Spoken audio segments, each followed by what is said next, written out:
Okay, we are up and running. Everything green, machine freshly restarted. Let's go, let's go, let's go. Good morning, King.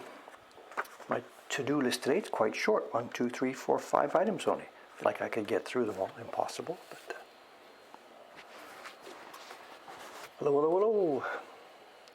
It's a drizzle day, eh? It's not too wet.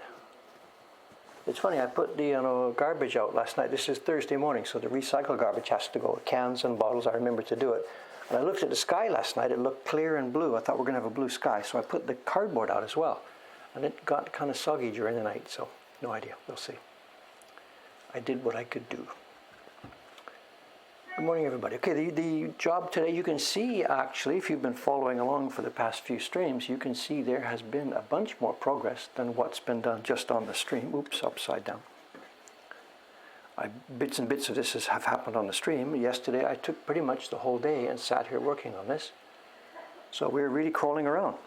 Let's have a look at the original for comparison. Zoom out a bit more here. Pine needles, I'm feeling very piney. So I've been working my way just up. I'm now at this point. There's going to be, I'll do this today and work on here, and this is the last batch. This is my character, it's not the way old carvers do this. The old carvers just did sort of zone by zone by zone. Dave is like doing pine needles first. He will then do the tree branch, then do this branch, then do this clump of leaves, and then the calligraphy.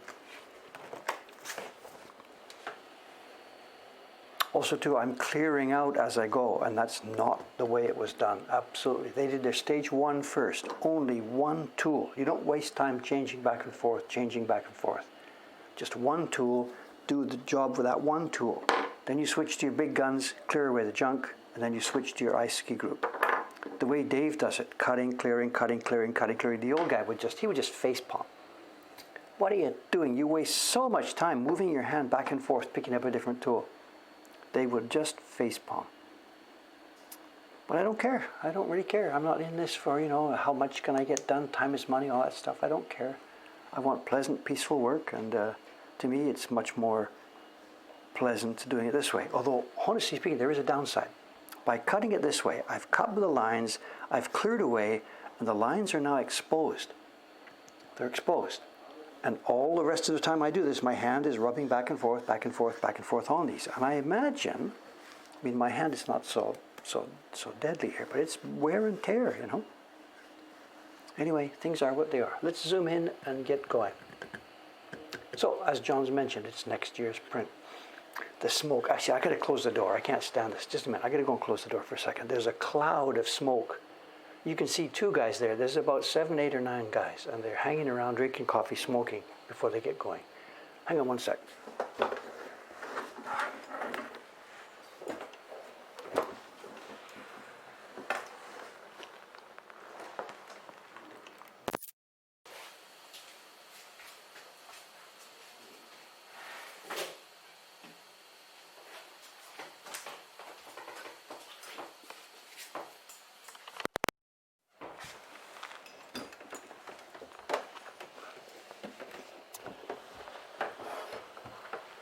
I'm not sure what they're waiting for. The rules say 8 o'clock. Noisy work has to be done from 8 to 8, between 8 and 8.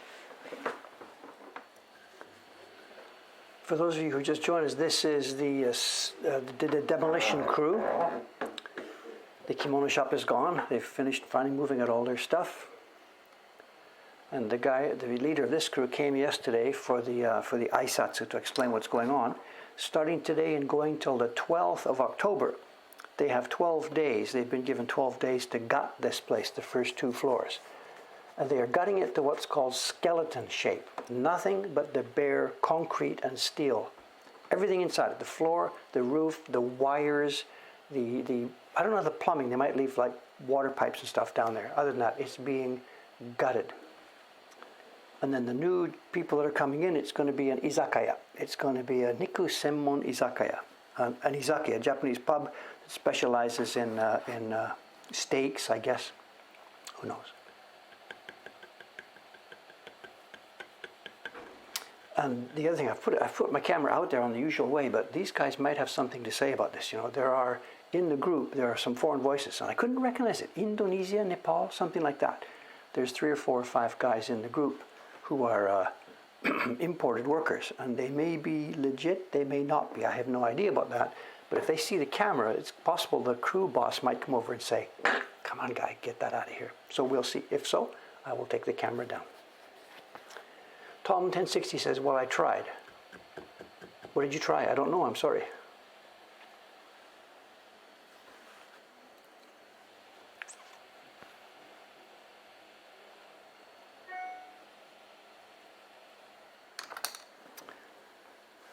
Well, I tried. What does that mean? Did I miss a question or something? I don't know.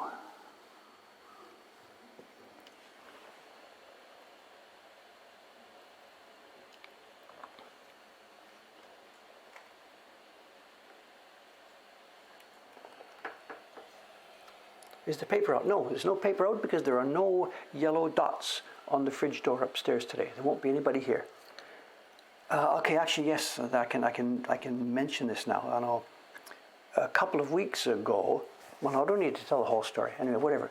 There was Ayumi-san and Ishikawa-san and Dei-chan have been rotating here, And Ayumi-san has let me know a few days ago she won't be coming for a while anymore.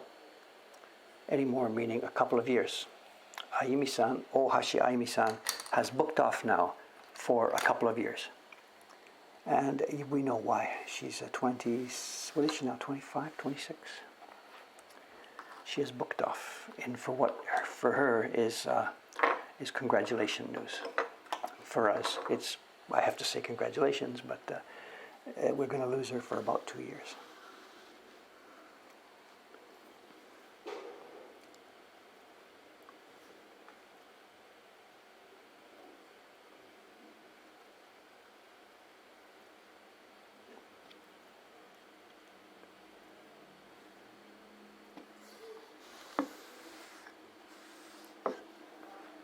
Another 2 years. And she's got a job in the freezer, so she's booked off to make a baby, and she's got a job in the freezer. So we have 2 choices. We can leave it in there. I mean, we could give it to somebody else on the crew here to finish, or we could, just for a kind of a joke, just leave it in the freezer. And when she comes back 2 years from now with her new baby, we can say, by the way, something you didn't finish here. Let's we pull it out of the freezer and give it to her. I'm thinking I might just do that just for fun. A 2-year practical joke.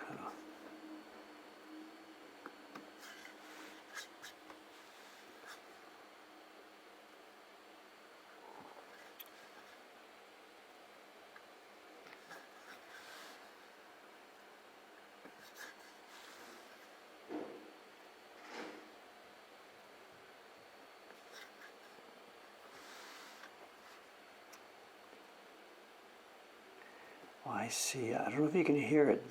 Behind the wall behind me is of course, it's the wall for the kimono shop, the place that's being demoed.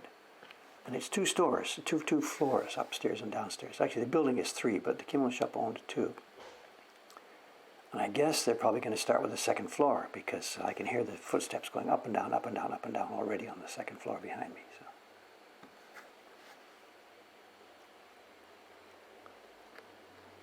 And I've got no idea. This could get noisy. If they start using tools and jackhammers and whatever, it could get noisy.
I'm already missing parts of conversation, so whatever.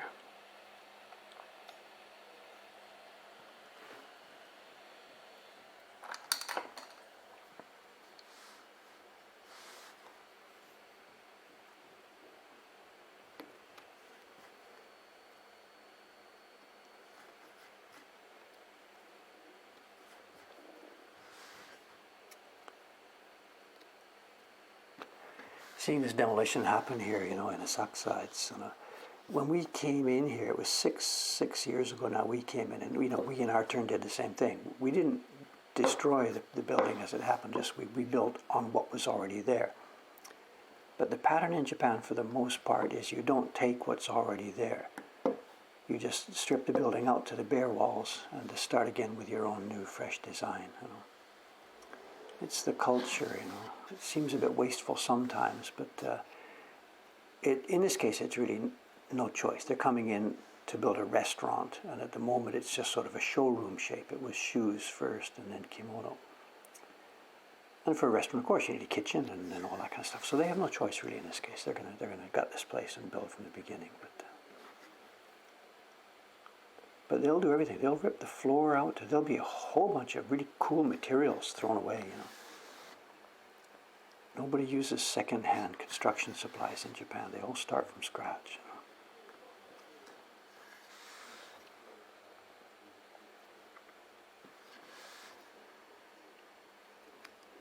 So I don't know what we're going to see today, what's going to be tossed in the truck today. There might be nothing actually thrown out yet. They might just be sort of taking things apart upstairs. But over the next 12 days, there's going to be tons of really cool stuff thrown into those trucks. It just can't be helped.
Just to tell you anything cool looking, forget it. I mean, I'm not. There's no space. There's no space to keep stuff. Even if they threw out a whole bunch of really nice boards that we could use to make a new wall in the new museum we're building, it doesn't matter. I've got nowhere to put the stuff or whatever, and I can't stand there all day long watching.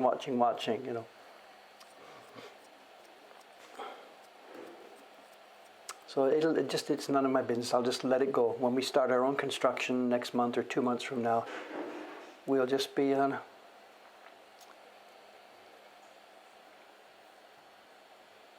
I've muted the outside audio. The outside audio is turned off for obvious reasons. I've left the inside as it is.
Not sure what other news there is here. What did I leave hanging when I left on Monday? Was there anything else I was supposed to be covering?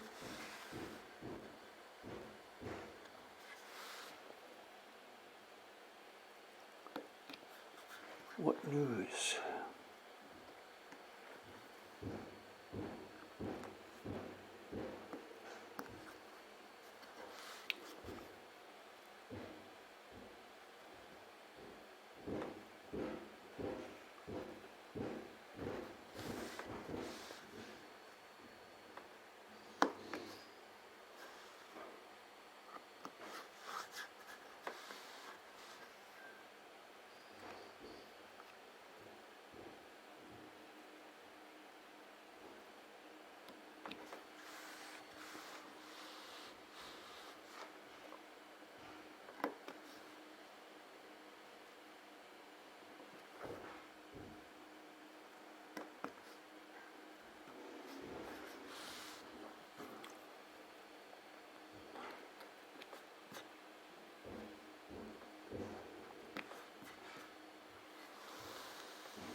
I don't know how much of that you can hear, but they're into it now. They're into it with their sledgehammers. 2 weeks of this.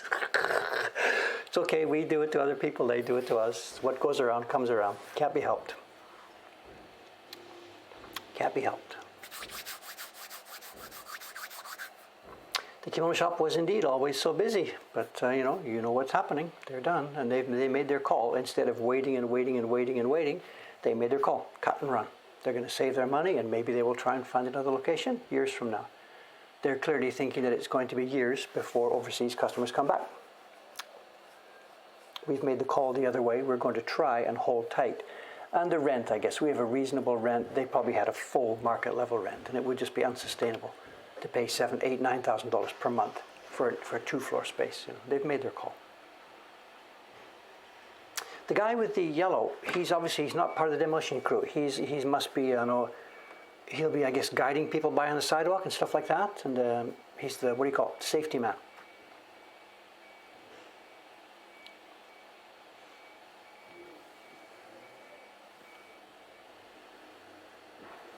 You're writing poetry? I don't know. I didn't catch the. Did I see the American presidential debate? No, I did not waste 90 minutes of my time on that. I'm sorry. We knew exactly what was going to happen. I saw the reviews or the reports about it afterwards. We don't need to, whatever. We don't need to go there. I don't think he's a foreman. He's the safety man. The foreman will be somebody else. The foreman will be in there watching all and out. The safety man's job is just he must stay on that spot. Because the real danger here is that guys are going to come out of that building with pieces of wood to throw in the truck while some kid is walking by or something like this. So absolutely, there's a safety man. He's going to watch and keep people out of the way. We're going to have next door neighbor who has a kitchen. Okay. Okay. Yep.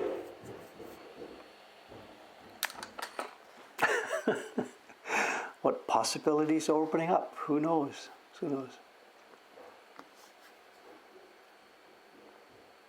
Actually, I'm learning more about the people who come in. Now, this is not an outside group. This is not going to be a big chain.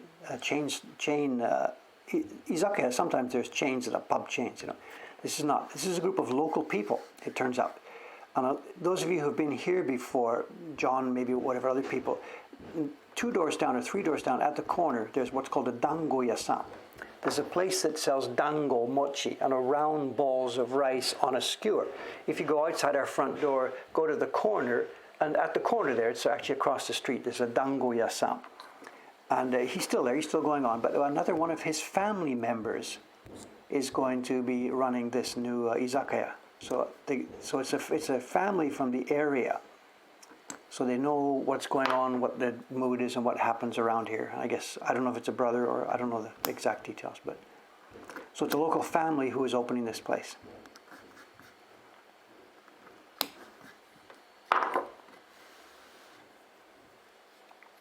So they completely know the scene. They know what's going on. So this will probably be a business that flies, that survives. You know.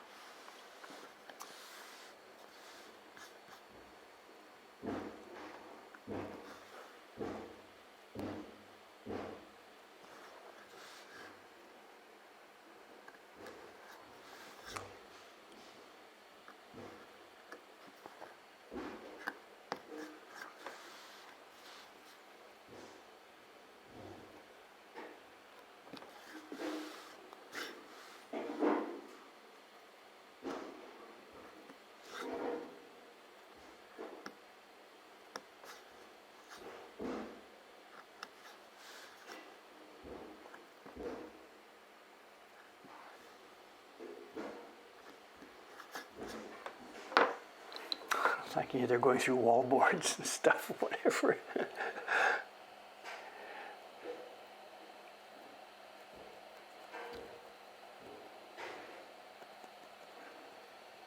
No, it was dango yaki.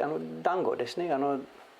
Somebody's got a big ball of glue and our sauce was like water. Yeah, okay, whatever. So it's like a big ball of glue. But what's this haiku? What is this? Hammering on walls. Is there why were you talking about poetry? Is there something else going on that I don't know about? What's the deal with the poetry here? What's the background story on this?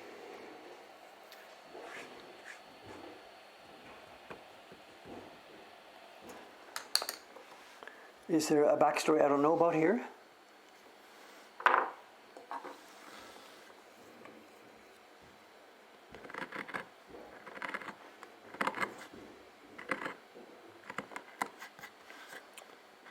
Well, doing this reminds me, there's something else I meant to mention this morning.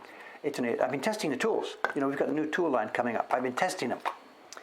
And this is a 2 millimeter, so I've got a 2 and a 3 here. Where are they? Num, num, num, num, num, num, num, num. Come on, Dave, where is it? Dig down in your box somewhere. Here it is. I've got my own 3 millimeter and this new 3 millimeter of our new tool line. I've been testing them side by side. And the new one is unusable. It's good PR, right? Great PR. The new one is unusable. The tool is wonderful, the steel is wonderful, the handle is wonderful, it's all too good, but the sharpening, we gave them some specs, and these guys, because this is actually a top quality steel company, we didn't ask them to send them to us bare. We asked them to do a finish sharpening on them. And no problem, they did what they thought was an appropriate sharpening job, and it's beautifully sharpened, but for my taste, the angle is way too acute.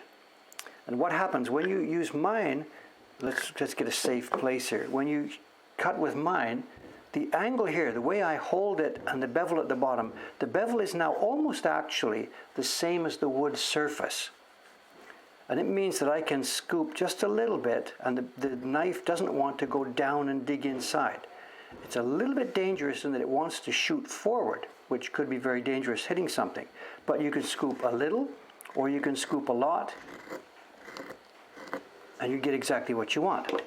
The new one, the angle, if I try and do this, the angle is somewhere down here. Now I can't actually hold this because it's so low. So when I try and use it in my normal way, the bevel is not touching the wood anymore. And of course that knife now wants to go straight down into the wood. It's really difficult to make this thing scoop. I can sort of do it, but I really have to lever my hand up and down, up and down, up and down. I can't make my usual short, I want to make short strokes, scoop, scoop, scoop, scoop, scoop, but it won't do that. Everyone wants to dig straight down.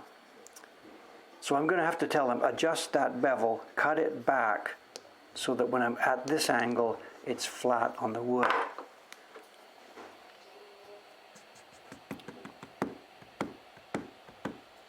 So if you've got something like this, well, again, it's all personal taste, but for me, absolutely, instead of sharpening it with such a long, low-angled bevel, you can see the difference, Disho. For my taste, it's a much more useful tool, this. But the danger is, because it slides on the wood so easily, you could smash stuff in front of you. You've got to do it with your hands on the wood and not free in the air.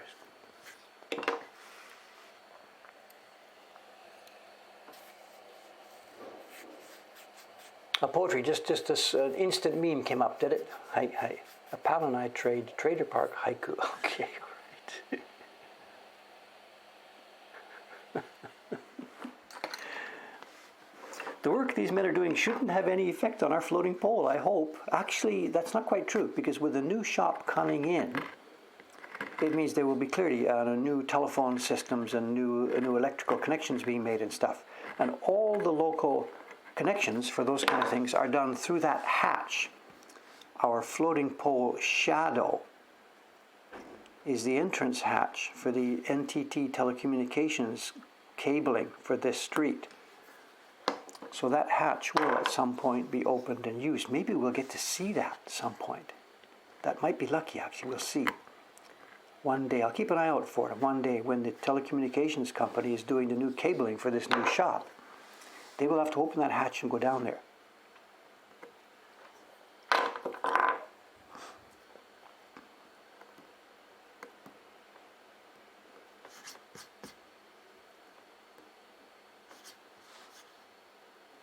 Okay, I think that zone is done. Where are we going next? That's done. I'm not going to do the calligraphy yet. I'm going to save that for the end when I'm really in good shape. It's time to clear away a bunch more. The show. There is to the left, to the right of the calligraphy, there's another group of, excuse me for getting messy here.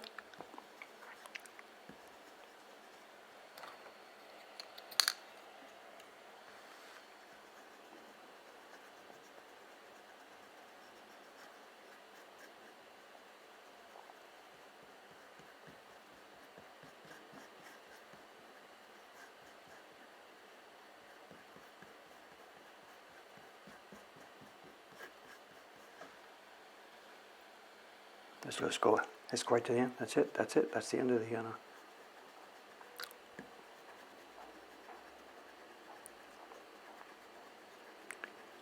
You got to mix it up. You can't just go one way, because the fibers are tangled together in every which random direction.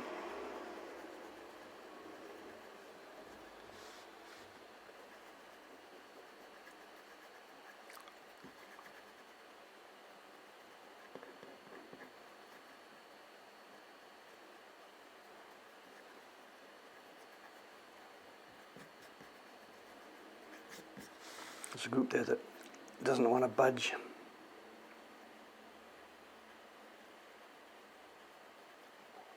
This is dangerous, you got a group that doesn't want to move. And while you're pulling it off, you're destroying everything around it. So I think I'm going to leave that for the moment. I'm a bit nervous about that.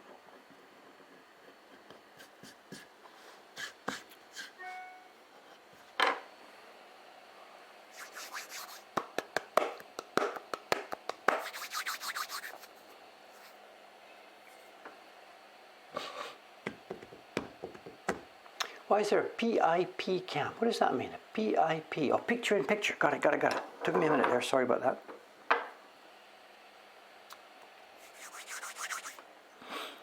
PIP.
That's the sound that I'm kind of dreading, some power tool cutting and droning on for hours.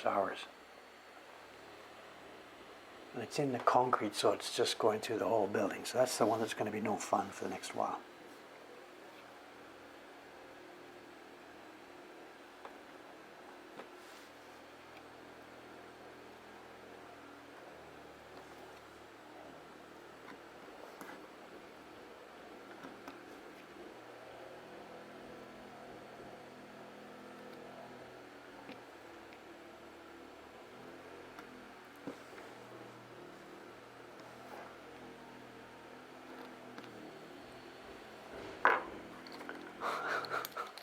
I don't know how much of this you can hear, I don't know.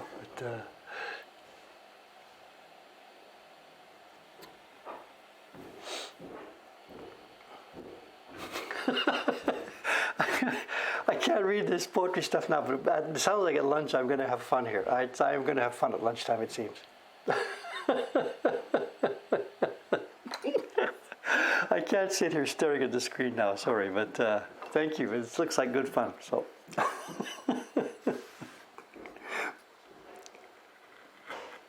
Wrong knife. Now this is a story. Speaking about the haiku and the tanka, it's a great story. I know from years and years ago. I know it's not haiku. In Japan, there's different kinds of poetry. There's the haiku that everybody knows. The word actually has a silent U. Everybody calls haiku, but here in Japan, the U is silent. Anyway, I know there's haiku, there's tanka, there's waka, there's sendyu, there's all different kinds of poetry in different classes. And it's that specific one haiku that became popular overseas. And it's really too bad because the genre called sendyu is much more fun. It's much more fun. It can be hilarious. It is joking and sarcastic and cynical and whatever. Those are the words that really tee it up, and it's much more fun to play with. And the hike thing, the seasonal touch, and actually most, or not say most, when you see Westerners doing this Japanese poetry and haiku, a lot of the time what they're actually writing is a kind of sendyu. It's some sarcastic comment on something. Haiku wasn't supposed to be like that. Haiku was supposed to be, for the most part, seasonal mood flavor, the touch of tea on your tongue or something like this, whatever. But when you talk about sarcasm and political commentary and stuff like that, it's much closer to sendyu in concept and feeling and mood. Anyway, story. The 100 poets set of prints that I made all those years ago, I made 100 prints and they all had poetry on. And it was a kind of a poetry called tanka. And that was really classical allusions and flowers and mood and love and autumn and all that stuff, blah, blah, blah, blah, blah. And it's the classical formal poetry of Japan. Whereas haiku was something for the people and just to fool around with and have fun with. But tanka was the classical formal poetry. Kind of like in I don't remember from my high school days, but like sonnets and stuff was the classical structure of poetry in Britain, and you would have doggerel or limericks or whatever else at different levels of society. So anyway, I was doing this series of prints that had tanka poetry on. I'd exhibit these things, and there'd be newspaper stories about me and blah, blah, blah. And quite a number of people misunderstood the thing a little bit. They thought that I was doing this because I had a deep love for the poetry. And Dave didn't know much about the poetry at all. He didn't understand the poetic allusions. Dave doesn't do spiritualism or pretension or stuff like that. So the poetry for me was just part of the picture. I didn't care. But I found myself during those 10 years invited to all kinds of events. I would get invitations to a poetry display of paintings about poetry or a new poetry this or poetry that. And most of them, I just would reply and say, actually, I'm sorry, we're a little busy right now and I can't, blah, blah, blah, blah, blah. But we're in reality, I wasn't anywhere near part of their world. I can't go to a poetry concours and listen to all the poems and make comments about them. But there were a couple of things that happened. I got invited to the Emperor's poetry, not contest, the Emperor's poetry event one year. And that was cool, going into the palace and doing all that stuff, blah, blah, blah, blah, blah, blah. But I also got invited to a hilarious, I should be careful what I say, because these people were dead serious about what they were doing. the traditional emperor's poetry event has been happening for like 1,200 years. It started back in 800 or something, and it's been going for the most part once every year. The emperor invites people in, and they chant poetry, and some people listen to the poetry and stuff like that. And it's a major deal. It's a major deal on the emperor's calendar, and it was quite a big deal for me to be invited to that. So, but anyway, skip after this a few years. I had been invited to that thing and been there at it, and shortly after that, a group of foreigners and Japanese people who were interested in tanka, and there was an overseas. It was like the Overseas Global Tanka Association, whatever, a club, whatever, and they made their own tanka prints. But they decided that they would have an event every year, the spring poetry reading, and they would try and clone the thing that was happening in the Imperial Palace, and they would try and clone it for English tanka. So they would have the Utagai Hajime, the first poetry reading of the year, and they would do it in English. We've got a delivery here, it seems. Hey, oh, ohayou gozaimasu. Oh, domo domo, zutto batte itta desu. Arigatou gozaimasu. Hai, domo. Hi, thank you. Hi, domo. This is the bulk of the next FedEx shipments. That might be my job this afternoon, getting that ready. So anyway, these guys tried to set up an event the same way. They didn't get access to the palace. They couldn't be invited to the palace to do this. But they rented the Imperial Hotel, a room in there, and they put out invitations to the Prime Minister and all this kind of stuff and whatever. And I was one of the people that was invited. And I went to this thing, and I went in the door, and whoops, Dave is in the wrong place. Everybody's in Embifuku. They're in tails. This room is rented in the hotel, and the main people are at the front, and the guests who have had their poetry chosen, they're all in tails, and the cabinet ministers, and they're just whatever. Dave's sitting at the back there. They didn't have blue jeans. I had slacks, and blue jeans, and slacks and a sweater and something, and I'm like, how small can I shrink, whatever. And they start reading this poetry, and everybody's wonderful poetry and stuff like this, and talk about being a fish out of water. Dave is just in the wrong world, in the wrong place, the wrong time. Japanese poetry, when they get serious about it, they get serious about it. So.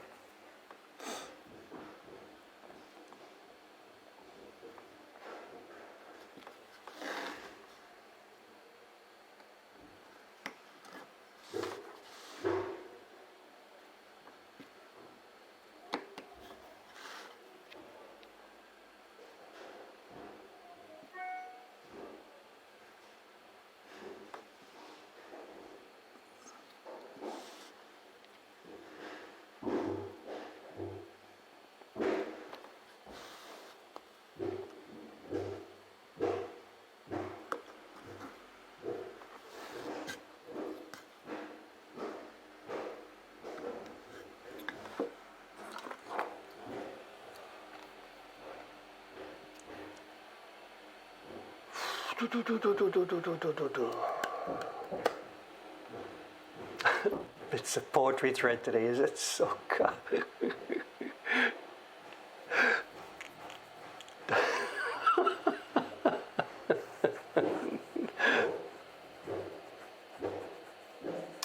Yes, Barbara Weibo. Yes. This was the Yoshida Academy. She was a real student there. She was before me. She was a... Did we overlap a little bit? We might have overlapped a little bit. I don't remember. She was a real student there. The Yoshida Academy was what the Yoshida family called the name for the facility on the first floor. They would let foreign people come in and grab a table and make woodblock prints. And there was no curriculum, but the Yoshidas would come and talk and suggest stuff and things like this. And a bunch of real printmakers, Western printmakers, came through that academy in the early 1980s. I went there, I was here for 2 months only in late 1986. I dropped in to see if I could learn something there. They were nice people, but I left because there was no traditional carving. They did all the carving there by photography, metal blocks, So I left that. But yeah, Barbara, I don't know her well. I just know of her, and I guess we did meet because we overlapped a tiny bit there. And it was the Yoshida Academy, and she may have been there sometime in the early 1980s, 84, 85, 86, something like this. I don't know.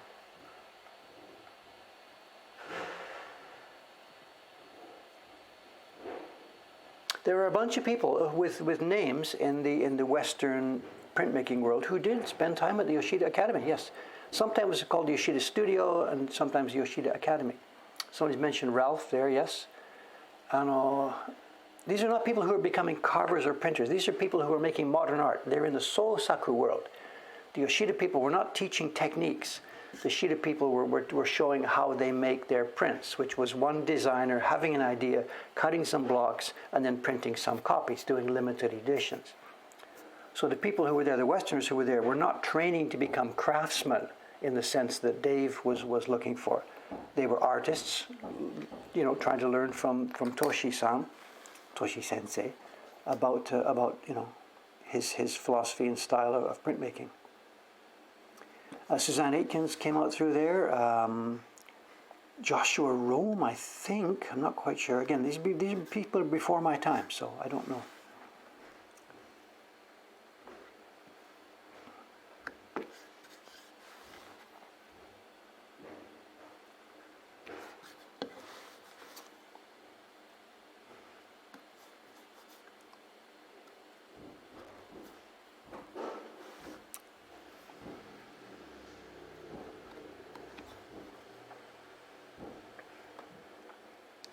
There was a group of them, in the late 1970s and early 1980s. We don't seem to hear much from them now. I don't know. But I don't follow that world, so I'm really not sure. Who's another one? Brian Williams is another name, I think.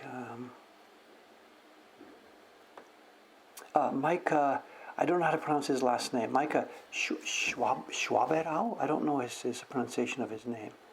He was, I think, one of their stars. And that would be late 1970s, I think. And I don't know if any of those people are still active or still making prints. I don't know. Suzanne Aitkins, she was Canadian. She came with her husband, Sam, and they did it as a partnership. She did the design and carving, and he did the printing. And maybe they're still doing this. She was from Atlantic Canada, Nova Scotia. She left just before I came.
It's going to be a long 2 weeks. Oh.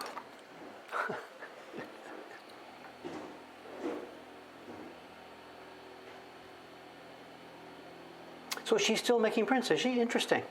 Interesting. Yeah, I know there's a link. Good. I will have a look at that link come lunchtime. Yes. So. Poutine. I have never eaten poutine in my life. I know there's Canada and there's Canada. There's different Canadas, and the places I grew up first when we came to Canada in 1950, whatever it was, 57. We were out in the prairies. We were in an isolated place. We were in a place called Edmonton. And that's funny, I remember that. This episode, I remember I was like 6 and 7 and 8 years old. And at one point I was into what was called the Hardy Boys Mysteries. This was big in the 1950s, I guess. I don't know, whatever, if anybody even knows what they were. It was a series of kids' books for boys. There was Nancy Drew for girls, and there was the Hardy Boys for the boys. And they were just awful, whatever. They were just page-turning mystery stories of some boys. They were superhero boys you could identify with. Anyway, I remember I'm reading one of these things. Either my mother bought it for me for Christmas or it's from the library or whatever. And the Hardy Boys, and they mentioned the word Edmonton. And I think they were supposed to be based in America, somewhere in the Northeast, Massachusetts, or whatever. And one of their mystery stories involved something that they read about from Edmonton. And I remember the quote. And the guy says, Edmonton, it's a place in Canada up near the Arctic Circle. And Dave is sitting in his bedroom in Edmonton reading this and thinking, okay. so I grew up in this little place up near the Arctic Circle. And there wasn't any poutine there.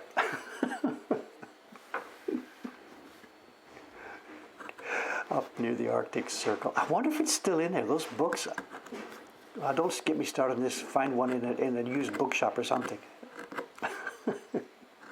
Someone's going to now start fact-checking Dave, looking up an old Hardy Boys story, trying to find that quote.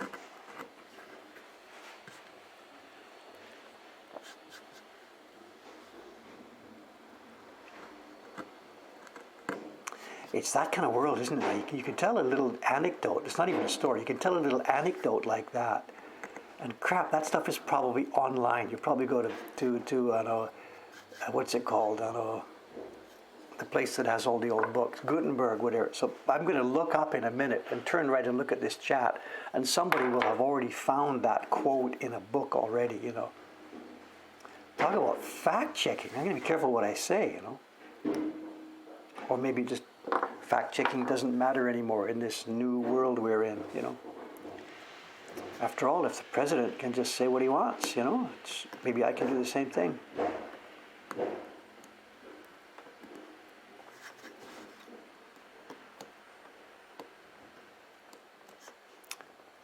Facts don't matter anymore. Anyway, leave that alone. Whatever. Don't go there.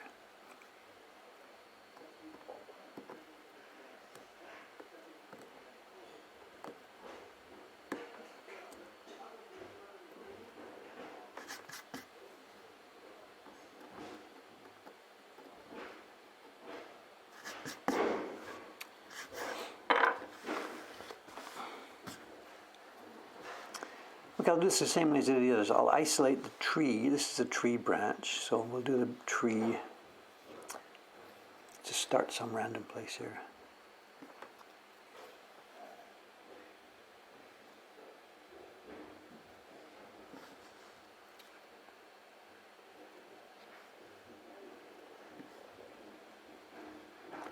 I know it's happy to be carving again, you know. I really don't do much of this these days. It has been recently just stream time for carving for me, filling in extra jobs. But now at the moment, I'm needed in Mokuhankan here as a carver.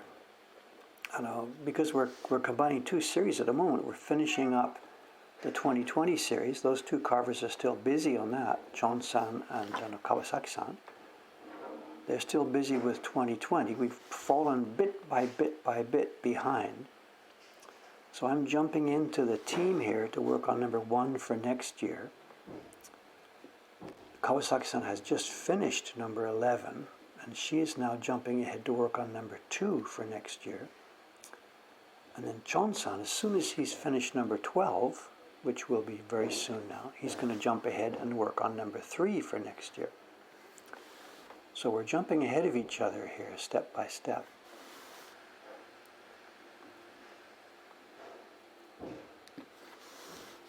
But I'm needed right now as a carver. So it's good. It's really nice to be back in the saddle. It feels great. And even yesterday, I spent all day at this, morning until night. For the first time in many, many years, I felt a twinge of ache in my wrist. You can't. When I was a full-time carver, there was no physical pain at all, once you get used to the stuff. But if you lay off for years and then come back to it and do a full 8-hour day, it was a bit of a twinge. So this morning I can still feel that.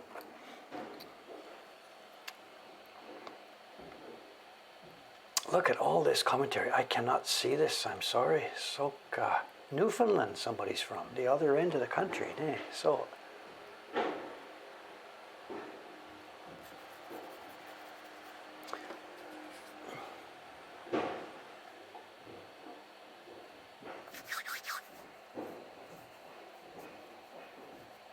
what's the quote here? What? Edmonton is the focal point of the mining and fur producing. Are we quoting from 1850 or 1950 or what?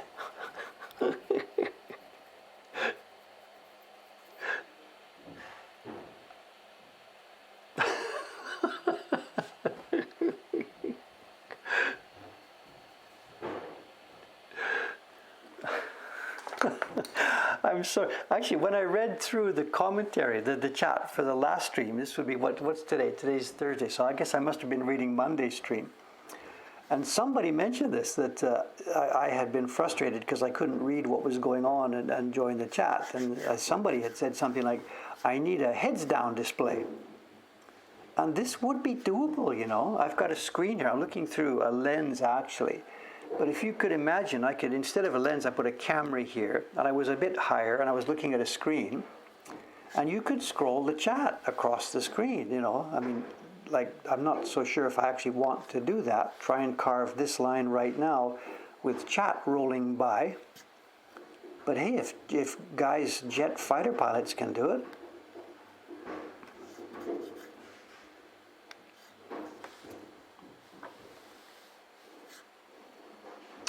not sure where to go here. I'm a bit lost. I'm not sure what this is. Tree or... Let's just grab a place here. A heads down display.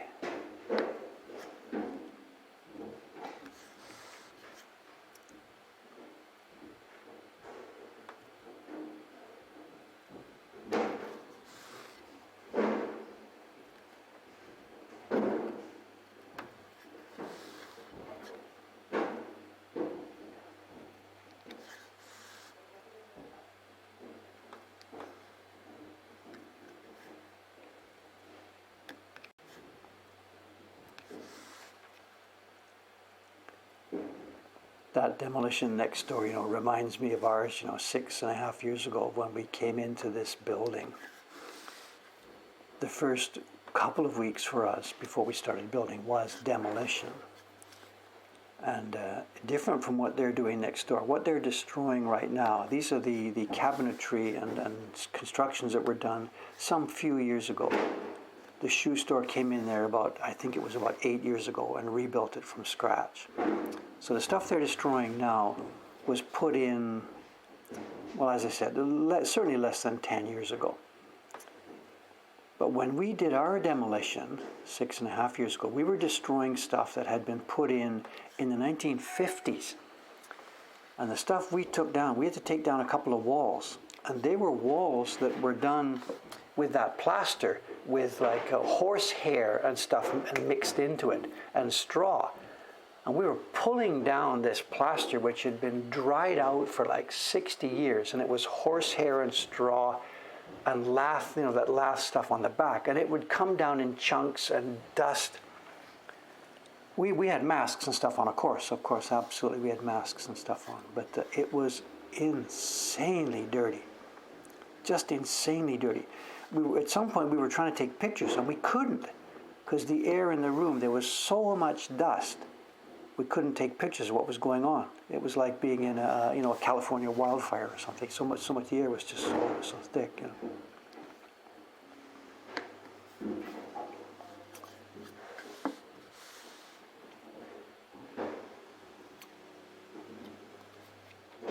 We do have some pictures of that, you know.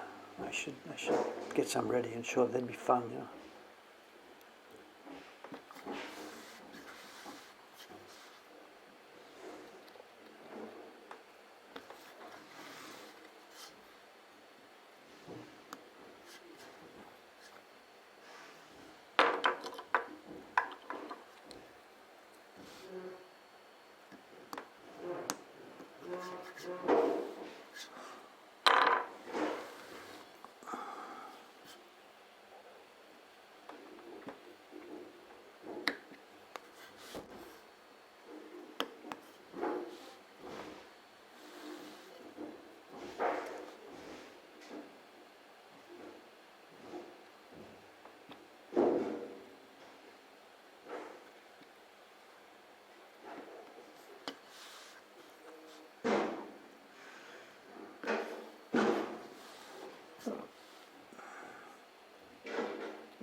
The other day when we learned that it was going to be a izakaya, a bar coming in here, and also that it's a bar run by a local family, it really, in one sense, starts to ring a couple of danger bells, because those of you who know the district here, you'll know that the bars around the corner here on Hoppidori, they have their own property, they've got their own building and stuff, but their main habit every night, of course, they put tables outside in the actual street.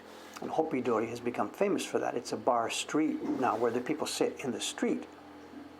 Most of the customers of the bars are outside. And in winter they put plastic tents up and stuff and try and heat them and things like that. And the people coming in next door here, these are a local family. So that's been their tradition of running a business and stuff. And this street that we're on, Dokdori, not Hoppidori, has, for most of the time, has been more traditional. The businesses stay inside their own business. But recently, the example has been with the hot dog place, whatever. They've built chairs outside and seats outside, and it has really, really started to cause problems on this street. The hot dog place has dramatically affected the business of the restaurant next to it, because people don't walk along the sidewalk anymore, and they don't see the entrance to the restaurant next door. And here we are now with an izakaya coming in right next door. And we have on the other side the restaurant, the Oyster Shack, which has sometimes come outside, but for the most part they keep to their boundaries. So it's possible, I'm not really trying to be too pessimistic here, but just looking at the reality of the situation that's coming up, it's possible we could have a real turf war coming in the spring when these guys open. If they put tables and chairs outside, like right where that guy's standing, then no one will walk down the sidewalk anymore. They will walk out in the street. And by the time they get to the front of where we are, they will never see us. So there could be some real turf wars happening. So the Hoppidori buildings are only 3 meters deep. These ones are different. This is a deep, deep, deep building. So I'm not, I don't know what's going to be happening here. But I'm also not the kind of guy that would sit and accept this. The guy down the street next to the Korean hot dog, he has made no complaints. He's just hunkered down, tried to make a new sign, and you don't make trouble, don't make waves, don't make waves. But if these guys do that to me, if they come out on that street when we are back up open, I am going to make waves. I'm not a hostile type person, I'm not a fighting type person, but I really, really would like people to follow the rules. And we ourselves have followed the rules, and I will try and make some noise. So there could be, if you follow this potential script here in the wrong way, there could be some real trouble coming in the future. And we will see. We'll see how it goes. I've got the knives, but they've got the history. They are a family that's been here for years and years and years and years and years. We know that means they have connections all over the place. So if there is an all-out war, it will go badly for me. But I cannot just sit here and let them do that. So there could be some real trouble coming. There could be some trouble coming. We'll see. So far yet, I've been now in Asakusa for 6.5 years. I've had no trouble at all with gangsters. They have left me completely alone, either because they're thinking woodblock prints, there ain't no money there, or they're thinking it's a foreigner, we better leave him alone. He doesn't know how he's supposed to behave, So I don't know. We've never been visited, or they may have cased the joint, but we've never actually had any contact with them. So we'll see how it goes.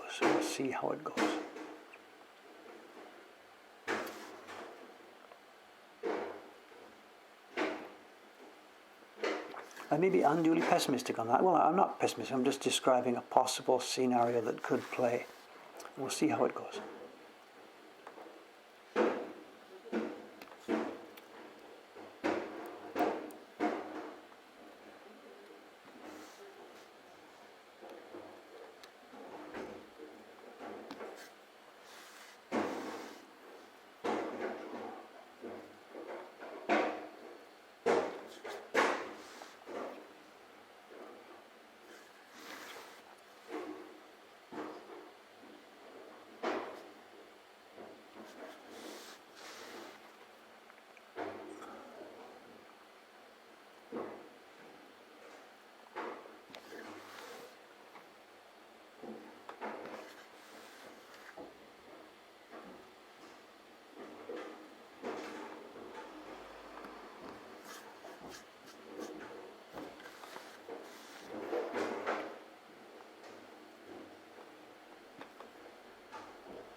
How's our time? We're still okay?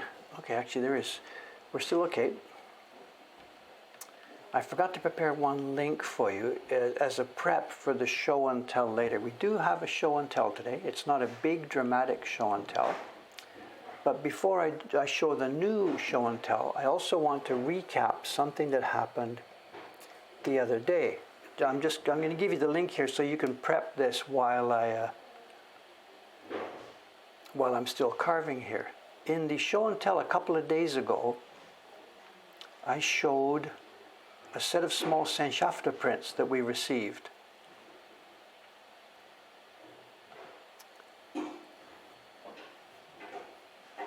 I'm looking for a link here. Excuse me. I'm looking for a link here.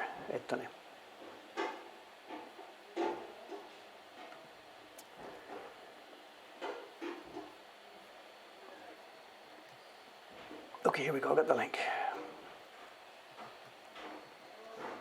Okay, I'll pop this in for now. This is a link that's related to the show and tell that's coming up.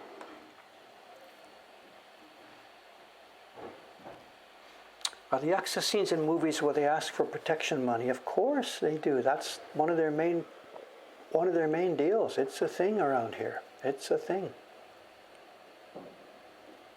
It's a thing. But the world is really, really changing these days. I know there is a massive, well, it's been changing now here for nearly 20 years. There's a massive change in the social mood, the feeling in society and in the government and police department that should not be accepted anymore, that having shakedown groups and stuff like this. So there's been a huge blowback in the last couple of decades of local community groups trying to get rid of gangsters and police really cracking down on them. And in fact, I read a really, really interesting newspaper story in Japan. Was it Japan Times or Japan News? And it was an interview with an older guy from the Yaksa, a honcho. He's in his 70s or 80s, whatever. And he said, we're done. He said, we're done. The good old days are gone. And since the years of the crackdown, it's been no fun anymore. What they used to do is they would hire young recruits, recruits from the sort of sub-levels of society. And the way the new recruits showed their mettle was that they would be assigned jobs, illegal jobs, and they would get arrested. And everybody knew they were going to get arrested. Knew they were going to do time.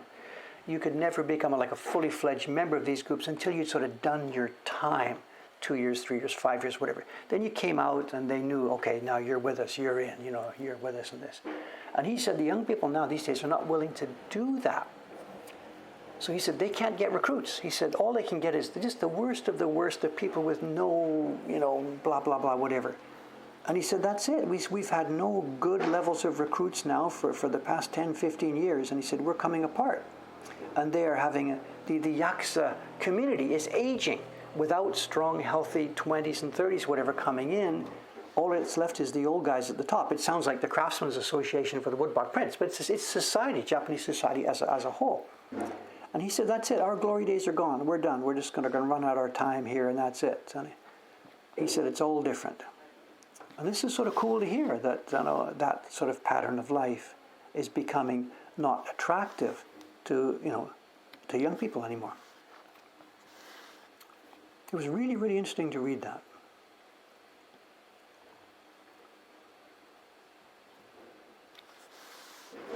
And as I said, we ourselves, even after having been here in Asakusa now for nearly 7 years, have not had the slightest twinge of trouble.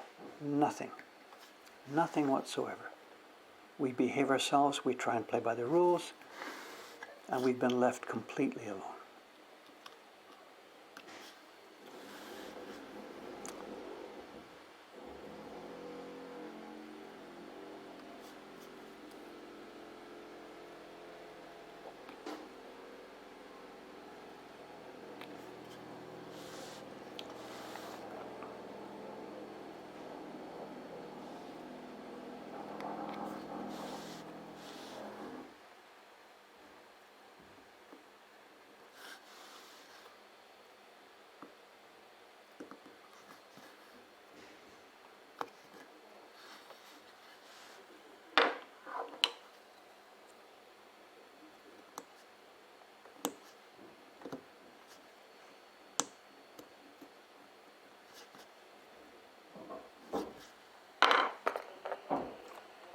Oh, I got squirreled. Did I post that link that I was trying to post a minute ago?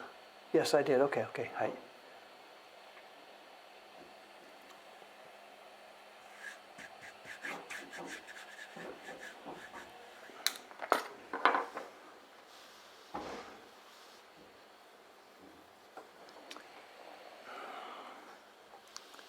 As usual, trying to do too many things at once. Sorry about this.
はい、どうもありがとうございます。はい、どうも。またお願いします。どうも、Thank you。Packages, packages, packages. What's that? Okay. What's that? What's that? The big package that was delivered a while ago, that's our shipment from the Ome workshop. They are packing goods for delivery to US-based customers, and they ship them to me here, and I repack and send them by FedEx to America. So that's the first package you saw arrived here. The second package, now I don't remember. I don't know what that is.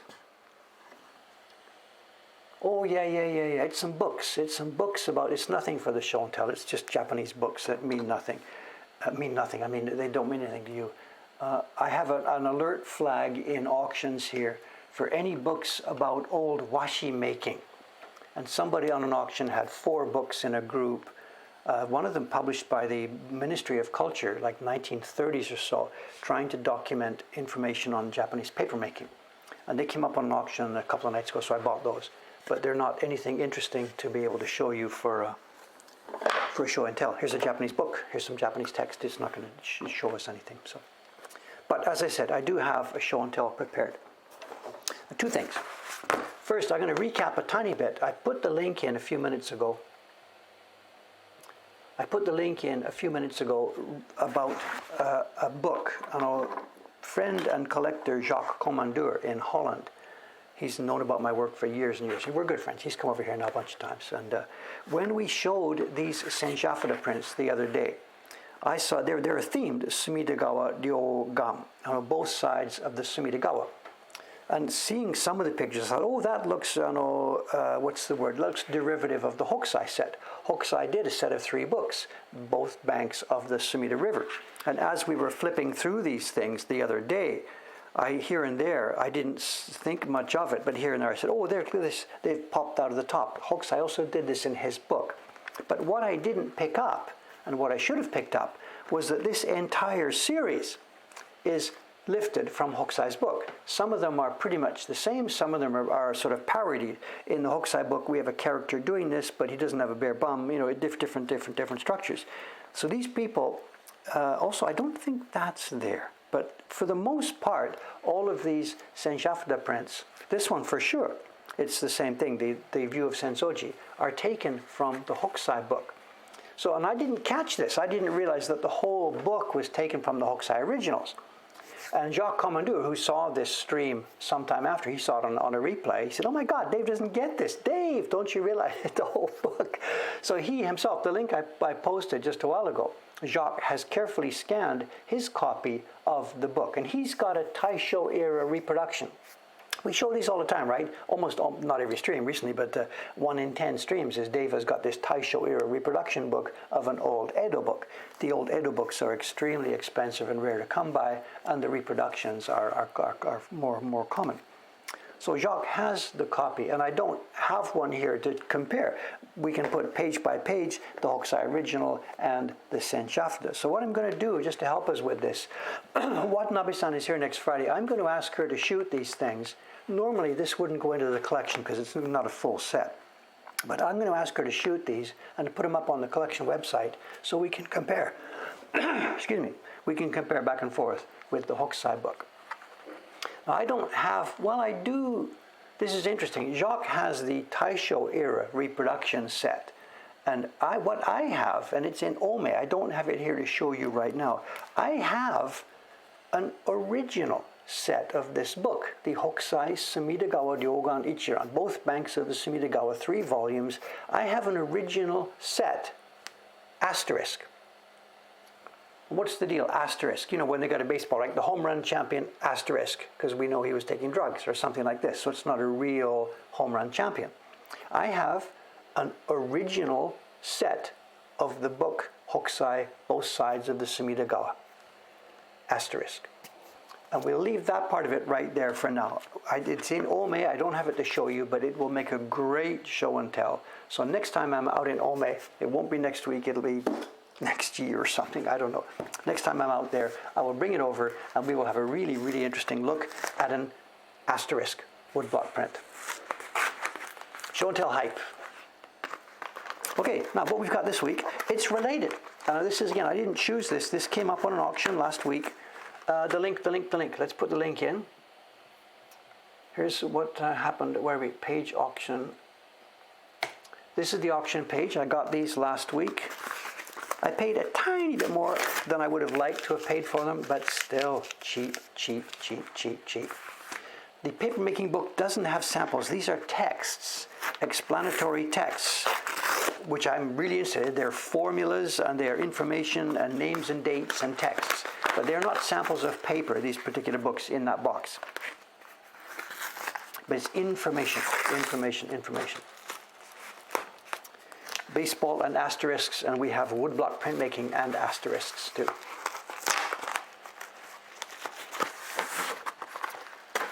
Yeah.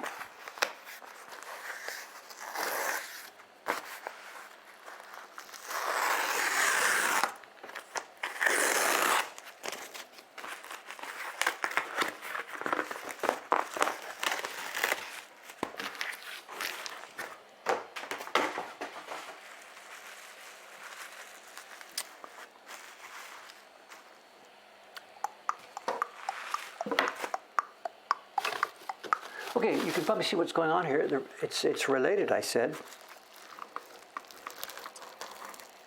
These are also Senshafta. And these are interesting. They're a little bit rare, this one's. A little bit rare. And I'm not quite sure when they were made. Hopefully there's going to be a date on one of these. If we're lucky, there will be a date. If we're not, there will be no date. And this is a partial set.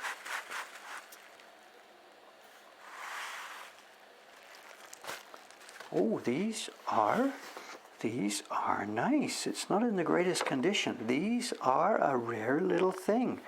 First guess is this is going to be early Showa, Showa 8, Showa 10, somewhere around there. Ho, ho, ho, ho, ho. And these are 4-ups. I know, you know the Senshafta, there's a single size. You can see the black outlines. That would be 1. These are a 4-up. A 4-up. There's some posts that are not being allowed. Do I have to click these allow posts? It seems okay. It seems okay. It seems okay. This is not orange. This is a vibrant color. It's not orange. This is shu, vermilion. It's vermilion. It's what's the word? It's a kind of mercury pigment. I forget what it is. It's not oxidized mercury. It's sulfuretted mercury, I think, is the chemical expression for it. And these are very, very rich, vividly printed. My God, if only me and our staff could print like this. It's to die for. The paper quality, even for a cheap print like this, the paper quality is high. They've just rich, rich, rich tone. They just don't make them like this anymore, nor do we, and we would love to know how. Okay, what we have here, and again, I'm just opening this for the first time. I just bought it, bang, there was small images on the auction there. It's a set of Senshafta, and we have, as usual, the sponsors' names are in here. There's the title of the series, and it looks like scenes of as in old Edo. And maybe I can read some of this. Edo Mae Meisho Zukuri. Okay, Edo is the name of, oh, let's zoom in, zoom in, zoom in, zoom in. Oh, we have poetry! Haiku, not like I can read this. Edo previous famous scenes, Zukuri is a selection. So a selection of scenes from previous Edo, from old Edo. And again, up at the top, these are all the sponsors' names. And this would have been a big, big series. These are 4-ups. I don't know how many would have been in this series, whether this is a whole set or a partial set. But going by the names of the sponsors here, we have a ton of sponsors. This would have been a big, big, big project. It's fun to read through the sponsors' names because sometimes you will find people in Asakusa, and you'll even see things like Rokudori. There were people who lived on this same street.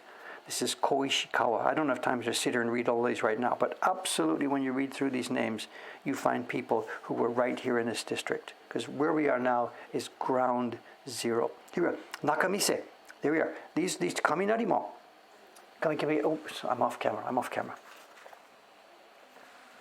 Right here, we've just seen a couple right here already. This is the handle name, Hatsukogawa, Shokogawa. It's a handle name, and this is in Kaminarimon. It's a shop or a person. This one is Nakamise. This is the district of shops that runs up to the temple, going up. And this will be 2 of the shops, Masamoto. And I'm not sure how to read this one. We'll see. So these are people right here in this community, who were part of this group making the Senshafta. Mercury sulfide, is it vermilion? Something like that. I'm sorry, I don't know the chemistry that's involved here. It's some kind of a mercury compound. And it's very, very, very difficult for us to get such pigments now. Very, very difficult. So you can see what's going on here. We have just some small genre scenes typical of an old Edo time. I can read only a very, very tiny bit of this calligraphy. Shinagawa 26 something no ni no kawa. I'm sorry, we're pushing the limits of my ability to read Japanese here. I can guess what's going on here. In Shinagawa, Shinagawa was famous for having, quote, tea houses, unquote. And in the summertime, up on the second floor, you would have a nice open room looking out over the seaside. There was various types of entertainment on offer, or maybe just for tea. There's a sushi and sake and a view over the sea. And this will be from the Shinagawa Pleasure Quarters. The reference to 26, I don't know. I'm sorry.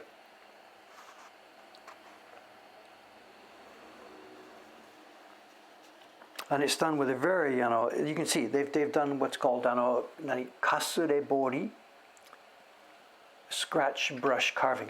How close can I get here? They're in imitation of brush strokes. See what we've got here? The carving is carved they've taken the carving knife and scratch the lines to make them really have some brush stroke flavor. So the picture in the middle here, which is not ukiyo-e, it will be what's called haiga. Haiga. Haiku, the poetry you guys know about, and ga is picture. So there will be Shinagawa. Wow, this will be a haiku poem in each one of these prints with a small haiga illustration to cover it. Similar to coffee shops in Amsterdam. Okay, different kind of stuff. Okay, whatever. And this looks like a very nice set. How much did I pay for it? 3,000 yen or something like that? So, very nicely done. Very nicely done. Sponsors' names. And the sponsors' names here, I am guessing this could have been done with polymer plates. These may have been carved, or they may have been done with polymer plates. And they're done with a different kind of black. So my guess here is the borders and the sponsors' names were polymer plates printed with a rich black ink, and then the pictures themselves in the middle were put into those spaces. It's not as rich a black. It's very nice. And again, this would be what's the price? 3,100 yen, so $30. Yes, I'm very happy with this. There's 13 of them altogether, and I'm not seeing a date on these. There was no date on the cover picture. So I'm sorry, if there's a colophon, and I don't think we have the whole set, but if there's a colophon, it almost always does have a date on. This is a shamisen plectrum, and this will be a song book. So again, this is alluding again to a Yoshiwara type of environment, entertainment. Cormorant fishing, did they do this in Edo? Because these are all scenes of Edo. Did they do night fishing with lights? I don't know.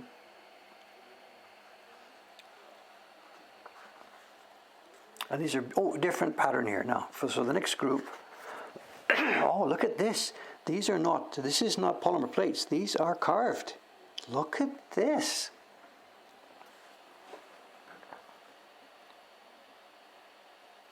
I'm saying these are sponsors' names. And we see some of the same names. Look at this, the same guy. Kaminarimon Hatsukogawa. The same sponsor's name is here. So maybe this is actually this is a separate project, a separate group of prints. No date here, no date. This is 87. It's too stylized, I can't read very much of this, I'm sorry. Nagai is somebody's name here.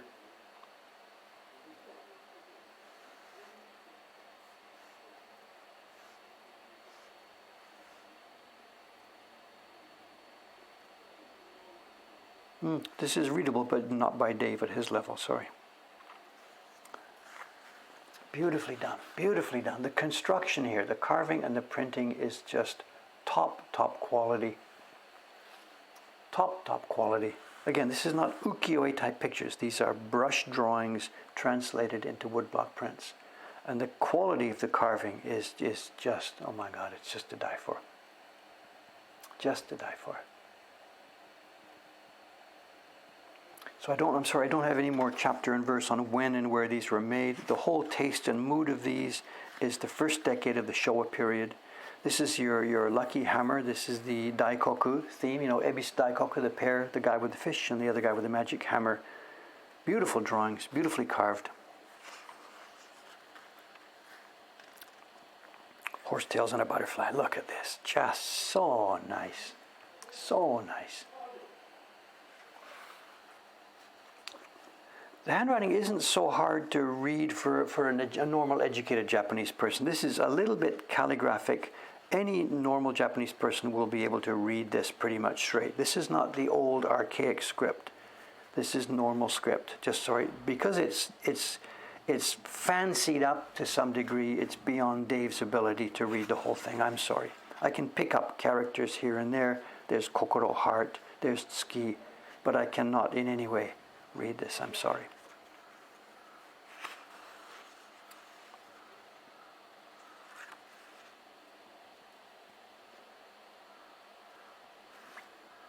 Very pleasant, very pleasant. I'm glad I found this on the auction. I'm glad I took the trouble to chase it down. This looks like a colophon page. Again, no date. No date. Let's have a look at that compared to Smith. Oh, we've got a double Soka. Look at this. We've got the same sheet twice.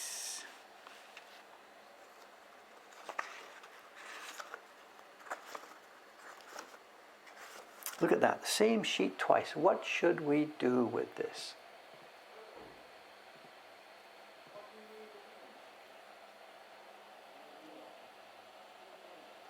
Yeah, the blue hue, somebody's gone this. It's really nice, isn't it? Beautiful, beautiful, beautiful. Just everything about these. Some of the old Senshafta workshops were pretty much just slam it out, and the ones that are still working now, it's just, I don't even want to talk about it. But this stuff is tasteful, and everything about it is tasteful. I mean, I can't tell you the nuances of the poetry, but I'm sure it's tasteful. Very, very, very pleasant. Get these under a nice light and sit, and you could look at these and enjoy these for hours and hours. And can you imagine, you're a member of this poetry group or the Senshafta group, or you've commissioned this thing, and this would have been a project that would have taken quite a long time to make. So the guys in the poetry group choose it up, and they put their money in, and this would be 3 months or 6 months later, the package would come back from the print workshop, all complete. And one package would be given to everybody in the group. And I'm really, really happy these didn't get pasted down. We have the raw woodblock prints, didn't get pasted onto an album. Just a small treasure, the kind of stuff that just can't be made anymore. We would love to do this, but it's just beyond us. Just beyond us.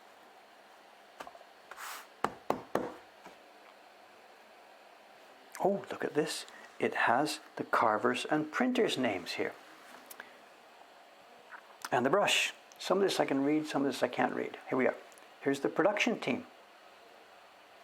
Here's the production team. It's Takahashi Hitsu. This is the brush. So Takahashi is the designer here. And we have, this is Horishi, and Koike-san is the carver. Koike-san was still alive when I came to Japan. This is either him or his father. That's the problem, of course. There's a group. The father did it, then the son took over. So saying it's Koike-san doesn't give me an absolute identified date. Then the printer here, this is the printer, Suri. This is Matsu, and I'm having trouble with the first one here. Something de Matsu Suri. What is this supposed to be? Oh, Hidematsu. Soka, I got it. He. It's he, the circular one with 1010. It's Hidematsu Suri. So that combination, of course, if we look in our books and find when these people were working, that will tell us the date that these were made.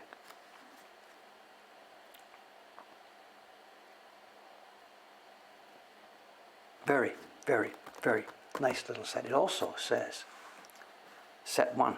So there may be more than one set of these. Interesting. The guys get their names on this. Okay. All right. I am out of here now. Today is a FedEx day for me. I've got to open these boxes, get this stuff all set, and send it off to Jedsan. Because all through the last week, orders were big, and here they are in these boxes, and now they've got to get sent off here. Hey, I've had a pleasant little stream. I actually got a bit of work done. I am really going to enjoy lunchtime, reading some of this poetry, I hope, or laughing about it, whatever. We'll see. What does the rest of the text on this page say? You're talking about this stuff? I've read what I can read easily and clearly without making a fool of myself. Leave it there. Okay, guys. Thanks very much. This is Thursday. I'll see you 2 days from now, Saturday morning, carving more pine needles. See you then. Thanks very much. Bye-bye for now.